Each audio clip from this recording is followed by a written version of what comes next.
I discovered something strange by the sea. A banknote was tangled in the seaweed.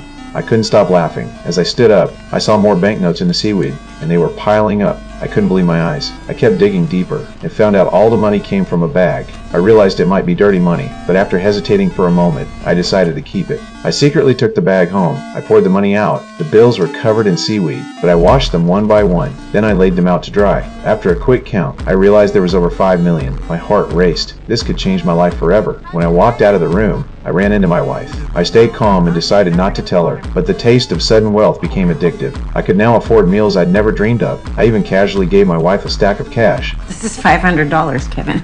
Yeah, I know. Best day of Boston in years, I told you.